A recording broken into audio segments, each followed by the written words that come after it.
end quote. How do you feel about this turn from some of your followers? Look, it's been a very kind of confusing time as an Australian independent journalist, and I have to put it in these terms that I'm not linked to the region, so obviously I'm not Jewish, I'm not Palestinian, I'm not Arab, I'm not Muslim, so I'm completely different than. And a lot of my views and my work comes from the fact that I'm Australian and I hold these Australian values, and even as a journalist, the concepts of where I'm coming from is from that Western tradition. So when I'm looking at something like an act of terrorism, the baseline, I believe, for a Western journalist is to say that this is not a good thing. This is not something that we condone, something we actually condemn.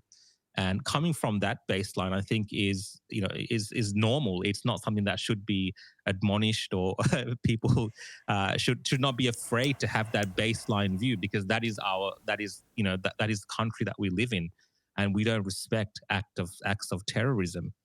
And so that I think that's what I was trying to express, because a lot of people have been very open about their I guess they're upset with me. Like I said, they're upset with me for the fact that I've condemned terrorism, which I find astonishing. They don't understand that we can condemn terrorism, but also at the same time hold governments accountable. So I'm more than happy to hold the Israeli government and the IDF accountable for their actions during wartime, the same as we would hold the Australian government or the US government for their actions during wartime.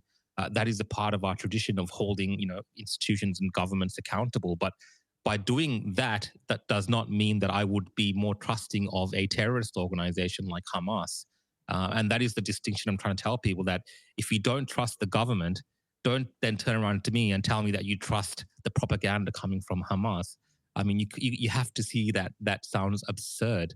And it's so disappointing that a lot of people in particular, you said the freedom movement, who are very discerning and very distrusting of government, have all of a sudden found themselves in this position where they are more trusting of a terrorist organization than of their government.